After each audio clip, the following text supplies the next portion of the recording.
ஆதரவு தான் குடுக்குறதுன்னு முடிவு பண்ணிட்டாங்க. நீங்க ஆதரவு யோசனை பண்ணிக்கிட்டு இருக்காங்க அப்படின்னு சொல்றீங்க. இது வந்து முதுகில் குத்துவதை தவிர வேற இல்ல. பேக் ஸ்டாபிங் அப்படின்னு சொல்வோம்.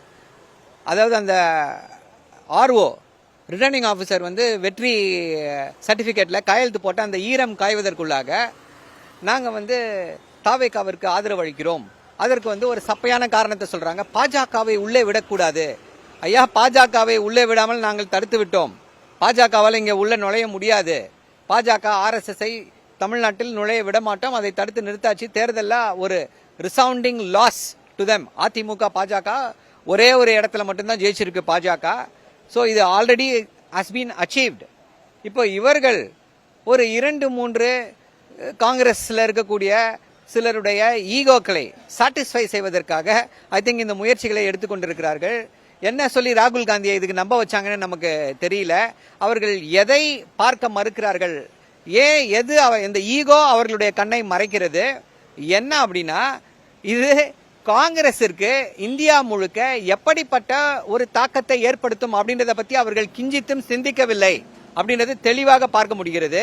ஐயா, அவங்களுக்கு தேவை தாவேகா வந்து 108 சீட்ல இருக்கு. இவர் போயிடுவாரு, சபாநாயகர் போயிடுவாரு. 107 திரு விஜய் அவர்கள் ராஜினாமா பண்ணணும். 2 கடிதம் இதுல இருக்காரு. 106 அவங்களுடைய ஸ்ட்ரென்த். 12 எம்பிக்களுக்கு மேல அவங்களுக்கு தேவை. 5 எம்பிக்களை காங்கிரஸ் வைத்துக்கொண்டு நாங்கள் ஆதரவு கொடுக்கிறோம்னா அந்த 5 எம்பிக்கள் ஆதரவை வைத்து என்ன செய்ய முடியும்? அதே போல முக்கியமான விஷயம், அதிமுக வந்து ஆதரவு கொடுக்கிறோம் அப்படின்னு சொல்றாங்க. 47 பெருசா 5 பெருசா? 5க்கும் 47க்கும் வித்தியாசம் இருக்கு இல்லையா? அதிமுக ஆதரவு கொடுக்கிறேன்றாங்க. இவர்கள் இல்லை, நாங்கள் ஆதரவு கொடுக்கிறோம் அப்படின்றாங்க. யாருடைய ஆதரவை? இப்ப நீங்க விஜய் நிலைமையில இருந்தீங்கன்னா நீங்க யாருடைய ஆதரவை நாடுவீங்க அப்படின்றது முக்கியமான கேள்வி. இதற்கெல்லாம் வந்து விடை இல்லை.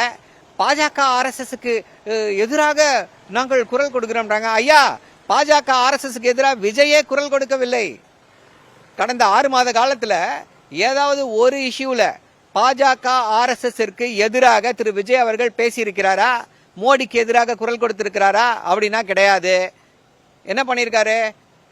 ஃபர்ஸ்ட் ஜெயிச்ச உடனே பெரிய வெற்றி அப்படின்னாங்க. கரெக்ட், வாழ்த்துக்கிறோம்.